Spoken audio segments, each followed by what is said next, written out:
সূরা কাহফের ৮৩ থেকে ৯১ নম্বর আয়াতে আল্লাহ বলেন, ওয়ায়াসআলুনাকা আন যিল করনাইন। নবী, কাফেররা আপনাকে বাদশা যুলকরনাইন সম্পর্কে জিজ্ঞাসা করে। কুল সাআতলু আলাইকুম মিনহু যিকরা।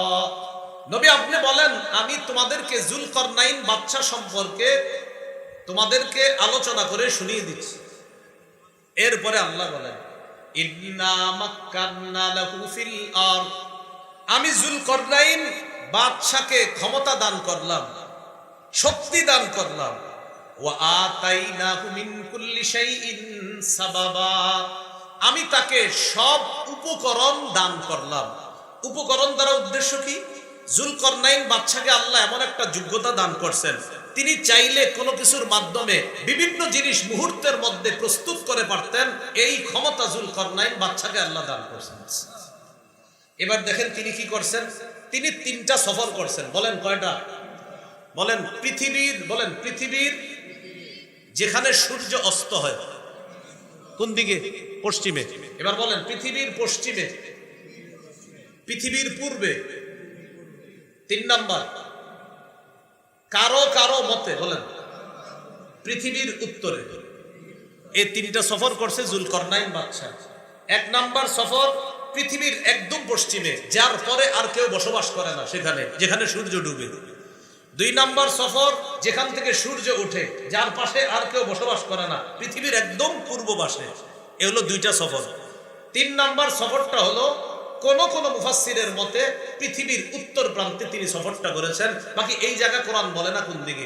2টা কথা কোরআন বলেছে, ৩ নাম্বারটা কোরআন বলে না। তবে মুফাসসিরিনে কেরাম গবেষণা করে বলেন ৩ নাম্বার সফরটা হয়েছে তার পৃথিবীর উত্তরে। এবার কোরআনের আয়াতের থেকে আমরা অনুবাদটা শুনবো। শোনার আগে সফর 2টা শুনি। আমাদের এখন মূল আলোচনা মুসলিম শাসকের 4 নাম্বার গুণ, শিষ্টের লালন, দুষ্টের দমন। যুলকরনাইন বাদশার প্রথম সফরটা জানি পৃথিবীর কোন পাশে হয়েছে? পশ্চিম, একদম পশ্চিম। এই এলাকায় পশ্চিম কোনটা? হাত দিয়া দেখা, এটা নাকি? তাহলে বাস একদম পশ্চিম হয়েছে। আল্লাহ তাআলা বলেন, যুলকরনাইন বাদশা পৃথিবীর একদম পশ্চিম পাশে গেছে, যেখানের পরে আর কোনো মানুষ বসবাস করে না। সেখানে গিয়ে দেখলেন প্রচন্ড কালো অন্ধকারের মধ্যে পানি। ওই পানিগুলা মনে হয় যে কাদার মধ্যে, আর ওই কাদা পানির মধ্যে, কাদা জলাশয়ের মধ্যে সূর্যটা ডুবে যাচ্ছে। এমন ডুবন্ত অবস্থায় আল্লাহ তাআলা যুলকরনাইন বাদশাকে পৃথিবীর একদম পশ্চিম প্রান্তে নিয়ে গেলেন। উনি গিয়ে দেখে কি, যে সূর্যটা কেমন যেন একটা কাদা মাটির মধ্যে ডুবে যাচ্ছে। তো আল্লাহ তাআলা কি বলে দেখেন, فأتبع سببا حتى إذا بلغ مغرب الشمس وجدها تغرب في عين حمئة। যুলকরনাইন বাদশা একটা রাস্তা অবলম্বন করল। রাস্তা অবলম্বন করার পর যাইতে যাইতে চলে গেলেন কোথায়? হাত্তা ইদা বালাগা মাগরিবাশ শামস।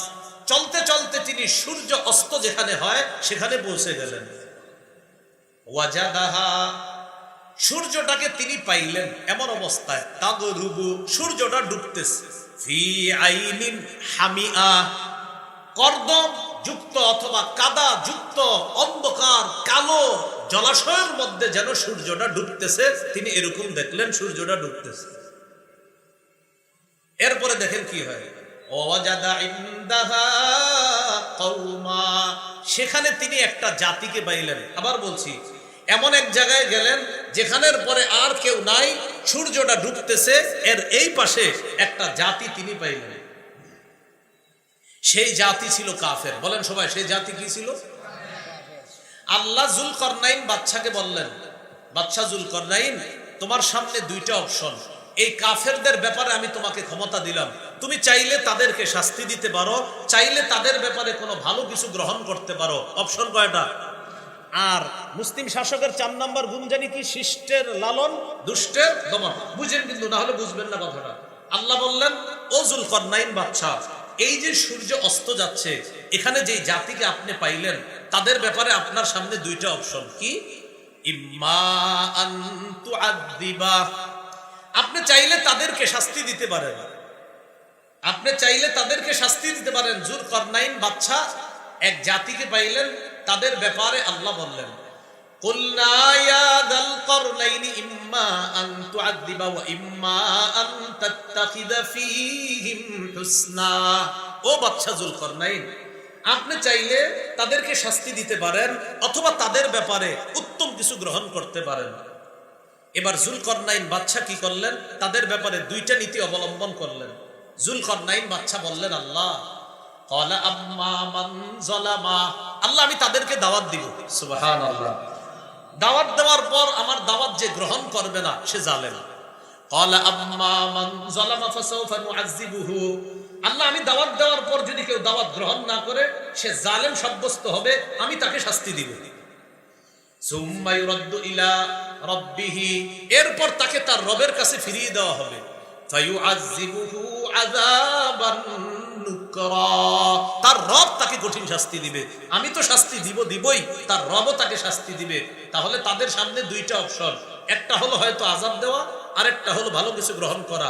যুলকরনাইন বাদশা বললেন, আল্লাহ আমি দাওয়াত দিব, দাওয়াত দেওয়ার পর যদি গ্রহণ না করে সে জালেম সাব্যস্ত হবে, তাকে শাস্তি দিব।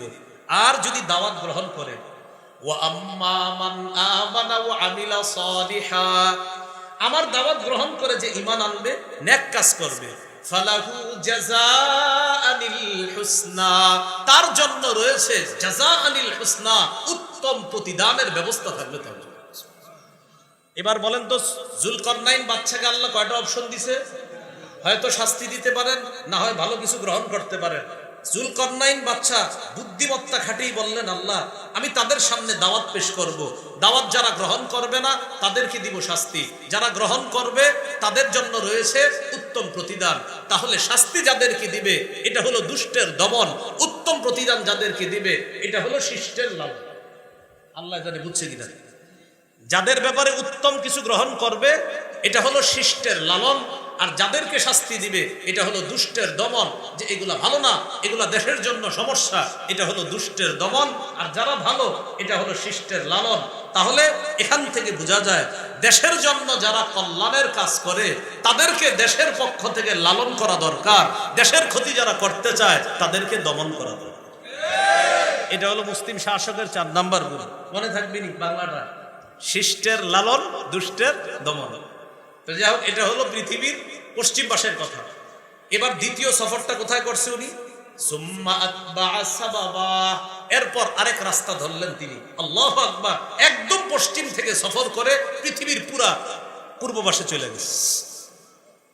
হাত্তা ইদা বালাগা মাতলিআশ শামসি, চলতে চলতে তিনি চলে গেলেন সূর্য যেখানে উদিত হয় সেখানে। সেখানে যাওয়ার পর এক জাতিকে পাইলেন, সেই জাতীয় ওই জাতির মতো তাদের ব্যাপারে আল্লাহ দুইটা অপশন দিয়েছেন। যদিও আয়াতে অপশনের কথা নাই, তবে মুফাসসিরিনে কেরাম বলেন অপশনের কথা যদিও আয়াতে নাই, কিন্তু ওই আয়াত পূর্বর পশ্চিমের যে ঘটনাটা, ওই ঘটনা আর পূর্বের ঘটনা একই রকম। কারণ তিনি পৃথিবীর পশ্চিম পাশে গিয়ে যাদেরকে পেয়েছে তারাও ছিল কাফের, আর পৃথিবীর পূর্ব পাশে যাদেরকে পেয়েছে তারাও কাফের। আর কাফেরদের ব্যাপারে আল্লাহ বলে দিলেন দুইটা কাজ গ্রহণ করতে পারেন, হয়তো শাস্তি, না হয় ভালো কিছু। তখন তিনি ওই পূর্ব পাশে যাওয়ার পরেও তিনি তাদের সামনে দাওয়াত দিলেন। দাওয়াত দেওয়ার পর যারা দাওয়াত গ্রহণ করলো না তাদেরকে শাস্তি দিলেন শত্রু হিসাবে চিহ্নিত করে, আর যারা দাওয়াত গ্রহণ করলেন তাদেরকে শিষ্টের লালন হিসাবে তাদের জন্য উত্তম পুরস্কারের ব্যবস্থা দিলেন। এগুলো মুসলিম শাসকের 4 নাম্বার গুণ। মুসলিম শাসকের 5 নাম্বার গুণ, বলেন আমার সাথে, জাতির কল্যাণে, বলেন অকাতরে বিলিয়ে দেওয়া। মুসলিম শাসক কি করবে? জাতির কল্যাণে সব বিলিয়ে দিবে। এটা কোথায় পাবো আমরা? এটা পাবো ওনার 3 নাম্বার সফরে। কার? ওই যুলকরনাইন বাদশার 3 নাম্বার সফর। যেটা এই 3 নাম্বার সফরের কথা অনেকে আপনারা ঘরে কোরআন পড়েন, এটা পাবেন কোথায়? এটা পাবেন সূরা কাহফের 92 থেকে 97 নম্বর আয়াত। এই আয়াতে আল্লাহ বলেন সুম্মা আতবাআ সাবাবা, যুলকরনাইন বাদশা আরেকটা রাস্তা ধরলেন।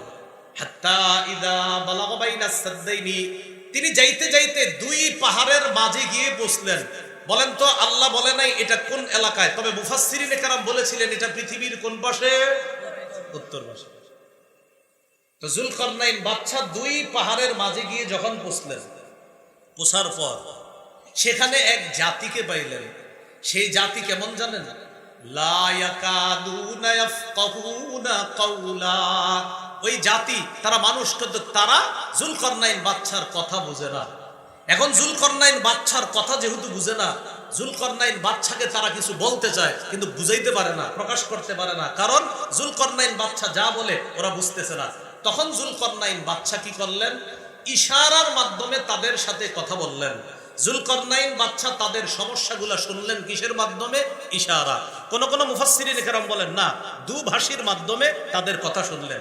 তখন তারা বললেন, ও বাদশা যুলকারনাইন, ইন্না ইয়াজুজা ওয়া মাজুজা মুফসিদুনা ফিল আরদ।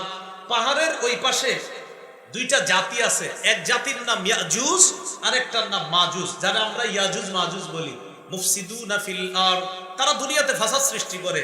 তারা মাঝে মাঝে এই পাহাড়ের এপাশে আইসা আমাদের উপর লুটতরাজ চালায়, আমাদের উপর লুটতরাজ চালিয়ে ডাকাতি করে আমাদের সম্পদগুলা ছিনিয়ে নেয়। এই অভিযোগ দিল কারা? ওই যে আপনার দুই পাহাড়ের মাঝে যাওয়ার পর যেই দলটারে পাইছে তারা অভিযোগ দিল, ও বাদশা যুলকারনাইন, পাহাড়ের ওই পাশ থেকে ইয়াজুজ মাজুজ নামে দুইটা জাতি আমাদেরকে খুব জ্বালায়। তখন তারা একটা প্রস্তাব দিল, ফাহাল নাজআলু লাকা খারজান আলা আন তাজআলা বাইনানা ওয়া বাইনাহুম সাদদা। বাদশা যুলকারনাইন, আমরা আপনাকে কর দিব, কর দেওয়ার বিনিময়ে আপনি কি আমাদের মাঝে আর ওই ইয়াজুজ মাজুজের মাঝে একটা প্রতিবন্ধক বানাই দিতে পারবেন?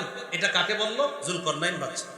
বাদশা যুলকারনাইন বললেন, আমার টাকা পয়সা লাগবে না, সুবহানাল্লাহ, আমাকে কর দিতে হবে না, আমি তোমাদেরকে অকাতরে বিলিয়ে দিব ইনশাআল্লাহ, আল্লাহ আমাকে যথেষ্ট দিয়েছেন।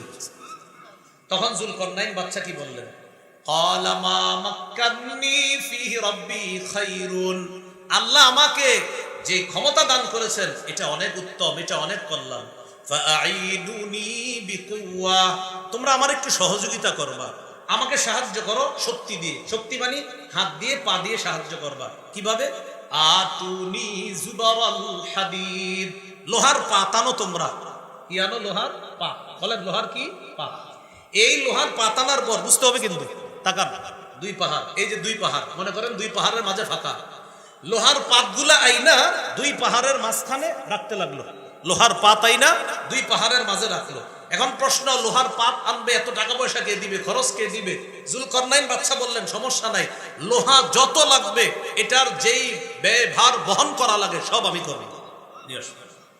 এই লোহা ফালাইতে ফালাইতে ফালাইতে ফালাইতে, আচ্ছা এটার দিকে তাকান, এক পাহাড় এক পাহাড়, দুই পাহাড়ের মাঝখানে ফালাইতে ফালাইতে এবার দুই পাহাড়ের চূড়া পর্যন্ত, একদম উঁচা পর্যন্ত, এইভাবে মিডল বরাবর শুধু লোহা আর লোহা। পাহাড়ের মাঝখানে যেন ইয়াজুজ মাজুজ আসতে না পারে। এবার শোনেন তো, লোহাই না ফালাইলো, মাঝে মাঝে তো একটু ফাঁকা টাকাও থাকতে পারে লোহা যেহেতু, কারণ এটা তো শুধু ফালাইছে, এখন ইয়াজুজ মাজুজ তো আইসা এটারে ধইরা সরায় ফেলতে পারে। তখন যুলকারনাইন বাদশা কি বললেন? যুলকারনাইন বাদশা কি করলেন দেখেন, হাত্তা ইদা সাওয়া বাইনাস সাদাফাইন, যখন তিনি দুই পাহাড়ের চূড়া দুইটাকে মিডল করলেন, দুই পাহাড়ের চূড়া দুইটার মাঝখানে যখন এইভাবে মিডল করলেন লোহার পাতগুলা ফালাইতে ফালাইতে, তখন তিনি বললেন, কি বললেন?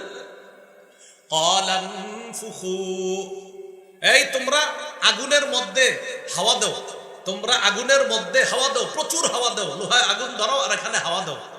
কি দাও? হাওয়া। তখন লোহার মধ্যে হাওয়া দেওয়া হলো, প্রচুর আগুন দেওয়া হলো, হাওয়া দেওয়া হলো। হাত্তা ইদা জাআলাহু নারা, যখন হাওয়ার মাধ্যমে তামা তৈরি হলো, আপনার আগুনকে যখন কয়লায় পরিণত করা হলো, তখন যুলকারনাইন বাদশা বললেন, কয়লা হয়েছে না, এবার এক কাজ করো তোমরা, আতুনি, তামা নিয়ে আসো, উফরিগ আলাইহি কিতরা, আমি তামাগুলা এবার এই লোহার উপর ঢেলে দিব। তখন তিনি ওই গলিত তামা লোহার উপর ঢেলে দিলেন। লোহার উপর ঢালার পর ওই নিচ থেকে পাহাড়ের চূড়া পর্যন্ত লোহাগুলা তামার মাধ্যমে একটা আরেকটার সাথে মিলে মিশে সমস্ত ছিদ্র বন্ধ হয়ে গেছে। কেমন ভাবে বন্ধ হয়েছে আল্লাহ বলেন, এই পজিশন হয়েছে, ফামাসতাউ আইয়াযহারুহু ওয়া মাসতাতাউ লাহু নাকাবা। ইয়াজুজ মাজুজ ওই পাহাড়ের মাঝে যে দেয়াল দেওয়া হয়েছে লোহার, আর ওই যে তামা দিয়ে যেটা তৈরি করা হয়েছে প্রাচীর, এই প্রাচীরের উপরে তারা উঠতে পারে না। ওয়া মাসতাতাউ লাহু নাকাবা, একজন প্রশাসক, একজন জনপ্রতিনিধি, মুসলিম শাসকের 6 নাম্বার বৈশিষ্ট্য, মানুষের জন্য কিছু করতে পেরে তিনি নিজের কোনো ক্রেডিট নিবে না, বলবে আমার আল্লাহ তৌফিক দিয়েছে তাই আমি করতে পারলাম, এটা তিনি বলেন। এ হলো 6 নাম্বার।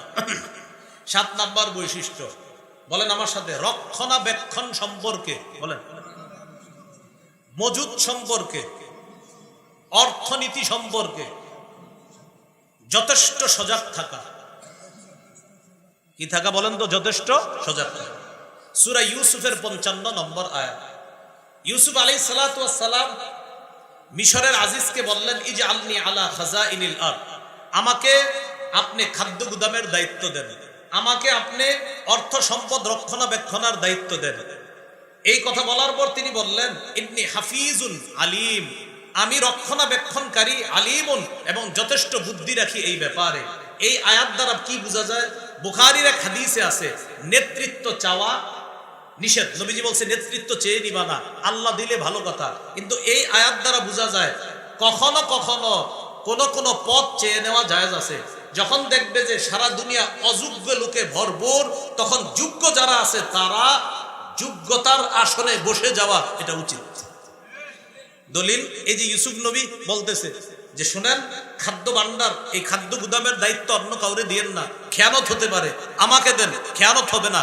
ইন্নী হাফিজুন, আমি রক্ষণাবেক্ষণকারী, আলিমুন, যথেষ্ট জ্ঞান রাখি এই ব্যাপারে। এখান থেকে বোঝা যায় আশেপাশে যদি মনে হয় অন্য মানুষের দ্বারা দেশের ক্ষতি হবে, রাষ্ট্রের ক্ষতি হবে, সেক্ষেত্রে যোগ্য ব্যক্তি যে তিনি নিজে থেকে এগিয়ে আসা, দায়িত্ব নেওয়া কর্তব্য। যদি দেখা যায় যে ক্ষতি হবে তাহলে তার থেকে এটা কর্তব্য। এই জন্য ওলামায়ে কেরাম যারা আছে আমাদের দেশে, মাশাআল্লাহ, আমি সুলাইমান নবীর কাছে, তাদের কাছে হাদিয়া পাঠাবো, ফানাজিরা, আমি দেখব, বিমা ইয়ারজিউল মুরসালুন, যাদেরকে পাঠাই তারা কি নিয়ে আসে এটা দেখব, দূতরা কি নিয়ে ফিরে আসে এটা দেখবে। তো সুলাইমান নবীর কাছে হাদিয়া চলে গেছে। ফালাম্মা জাআ সুলাইমান, হাদিয়া নিয়ে যখন প্রতিনিধিরা সুলাইমান নবীর কাছে গেলেন, সুলাইমান নবী বললেন, আতুমিদ্দুনানি বিমাল, তোমরা কি আমাকে টাকা পয়সা দিয়ে, মাল সম্পদ দিয়ে সাহায্য করতে চাও? ফামা আতানি আল্লাহ খায়রুম মিম্মা আতাকুম, আল্লাহ আমাকে যা দিয়েছেন, তোমাদেরকে যা দিয়েছেন, এগুলা থেকে আল্লাহ আমাকে যা দিয়েছেন 1000 গুণ বেশি উত্তম, যাও এগুলা ফেরত নিয়ে যাও, এগুলা আমার দরকার নাই। দূতরা যখন এই উপঢৌকন ফেরত নিয়ে গেছে, ঘোষ খাওয়ানো যখন যায় নাই, রানী বিলকিস বুঝতে পারছে তিনি সত্যিকার অর্থে বাদশাহ, আল্লাহর নবী। রানী বিলকিস সুলাইমান নবীর কাছে আসার আগেই আল্লাহ যে এক, এই কথার স্বীকৃতি দিয়ে, ঘোষণা দিয়ে সুলাইমান নবীর কাছে এসে বলতেছে, ও বাদশাহ সুলাইমান, আপনার কাছে আসার আগেই আপনার রবের উপর আমি ঈমান এনেছি, আমি আত্মসমর্পণ করেছি। কি শিখলাম? 8 নাম্বার, ঘোষ গ্রহণ করা যাবে না, এটা মুসলিম শাসকের 8 নাম্বার বৈশিষ্ট্য। মুসলিম শাসকের 9 নাম্বার বৈশিষ্ট্য আমানতদার হওয়া। শেষ করে দিচ্ছি, 10 নাম্বার শেষ করে দিব। 9 নাম্বার আমানতদার হওয়া। সূরা নিসার 58 নম্বর আয়াতে আল্লাহ বলেন, ইন্নাল্লাহা ইয়া'মুরুকুম আন তু'আদ্দুল আমানাতি ইলা আহলিহা, নিশ্চয় আল্লাহ তোমাদেরকে আদেশ করেন, আন তু'আদ্দুল আমানাতি ইলা আহলিহা, তোমরা আমানত যথাযথ জায়গায় পৌঁছায় দিবা, এই আদেশ আল্লাহ করেন। ওয়া ইযা হাকামতুম বাইনান নাসি আন তাহকুমু বিল আদ, তোমরা যখন মানুষের মাঝে বিচার করবা, ইনসাফের সাথে বিচার করবা। ইন্নাল্লাহা নি'ম্মা ইয়া'iজুকুম বি, আল্লাহ যে ওয়াজ তোমাদেরকে করেছেন তা কতই না উত্তম ওয়াজ। সুবহানাল্লাহ। তাহলে 9 নাম্বার বৈশিষ্ট্য আমানতদার হওয়া। বলেন কি হওয়া? আমানতদার। 10 নাম্বার, এটা সবাই বলেন, বলেন আল্লাহর কোরআন অনুযায়ী, আল্লাহর বিধান অনুযায়ী মুসলিম শাসক বিচার করবে। কার বিধান অনুযায়ী? সূরা মাইদা 48 নম্বর আয়াত আল্লাহ তাআলা বলেন, ইন্না আনজালনা ইলাইকাল কিতাবা বিল হক, আমি আপনার কাছে কিতাব পাঠিয়েছি, নাজিল করেছি সত্য সহ, সঠিক কিতাব। মুসাদ্দিকাল লিমা বাইনা ইয়াদাইহি মিনাল কিতাব, এই কিতাব অন্যান্য কিতাবের সত্যায়নকারী। ওয়া মুহাইমিনান আলাইহি, অন্যান্য কিতাবের বিধানগুলো সংরক্ষণকারী। ফাহকুম বাইনাহুম বিমা আনজালাল্লাহ, সুতরাং আপনি ফয়সালা করেন, আপনি বিচার করেন বিমা, ওই বিধান অনুযায়ী আনজালাল্লাহ, যা আল্লাহ নাজিল করেছেন। সুবহানাল্লাহ। এবার সূরা মাইদার সর্বশেষ কথা বলে শেষ করে দিই। 49 নম্বর আয়াতে আল্লাহ বলেন, আফা হুকমাল জাহিলিয়াতি ইয়াবগুন ওয়া মান আহসানু মিনাল্লাহি হুকমান লিকাউমি ইউকিনুন। তারা কি জাহিলি হুকুম কায়েম করতে চায়? মনে রাখবেন, যারা কোরআনের বিরোধিতা করে, হাদিসের বিরোধিতা করে, ইসলামী আইনের যারা বিরোধিতা করে, তারা এই বিরোধিতা করার মাধ্যমে জাহিলি আইন বাস্তবায়ন করতে চায়। তা আল্লাহ বলেন, আফা হুকমাল জাহিলিয়াতি ইয়াবগুন, তারা কি জাহিলি আইন কানুন চায়, জাহিলি বিচার চায়? ওয়া মান আহসানু মিনাল্লাহি হুকমান লিকাউমি ইউকিনুন, যারা বিশ্বাসী তাদের জন্য আল্লাহর বিধানের চাইতে উত্তম বিধানদাতা আর কে আছে? সুবহানাল্লাহ। ওয়া মান আহসানু মিনাল্লাহ, আল্লাহর চেয়ে উত্তম বিধানদাতা আর কে আছে? হুকমা, উত্তম বিধানদাতা কে আছে?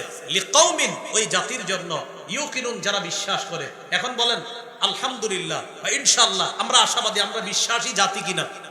এখন বিশ্বাসী জাতির কাছে শ্রেষ্ঠ বিধান কার বিধান? বিশ্বাসী জাতির কাছে শ্রেষ্ঠ বিধানদাতা কে? এখন আমরা কি জাহিলি বিধান চাই না আল্লাহর বিধান? মুসলিম শাসকের 10 নম্বর বৈশিষ্ট্য, আল্লাহর বিধান অনুযায়ী ফয়সালা করবে, আল্লাহর বিধান ছাড়া অন্য কোনো বিধান কামনা করবে না। এই হলো মুসলিম শাসকের 10টা বৈশিষ্ট্য। মুসলিম শাসকের কয়টা কাজ? না, কাজ 4টা। মাশাআল্লাহ, কাজ কয়টা আর বৈশিষ্ট্য কয়টা বললাম? এই পর্যন্তই থাক। আল্লাহ আমাদের সকল, আচ্ছা একটু পূর্বে রয়ে গেছে, খেলাফত কায়েমের শর্ত কয়টা? 2টা। ঈমান, নেক আমল। পদ্ধতি কয়টা? দাওয়াত, জিহাদ। ভুলে গেছে। খেলাফত কায়েমের শর্ত 2টা, একটা হলো ঈমান, নেক আমল, আর পদ্ধতি 2টা, দাওয়াত, জিহাদ। খেলাফত কায়েম হোক, এটা আমরা সবাই চাই। আমাদের দেশে যেন আল্লাহ ইসলামী হুকুমত কায়েম করে দেয়, আমরা আল্লাহর কাছে দোয়া করব। আল্লাহ আমাদের সকল যে কথাগুলো শুনলাম বললাম, বিশেষ করে মুসলিম শাসকের যে গুণাবলী, আল্লাহ আমাদের এই দেশে যেন ইসলামী একটা রাষ্ট্র ব্যবস্থা, এই দেশটাকে আল্লাহ বানায়, যেন আমাদের দেশে এমন শাসক আল্লাহ তৈরি করে। দোয়া করা যাবে তো ইনশাআল্লাহ? আল্লাহ তৌফিক দান করেন। যে কথাগুলো আমরা শুনলাম বললাম, কথাগুলোর উপরে ইনশাআল্লাহ সবাই আমল করব। বিশেষ করে আমাদের দেশে যেন ইসলামী হুকুমত কায়েম হয়, এই জন্য প্রতিদিন অতিরিক্ত 2 রাকাত নফল নামাজ পড়বো আমরা ইনশাআল্লাহ। আল্লাহর কাছে খুব বেশি দোয়া করব। আরেকটা দোয়া করব, কোনোভাবেই যেন আমাদের দেশে কোরআনের বিরুদ্ধে কোনো আইন বাস্তবায়ন না হয়, এই দোয়া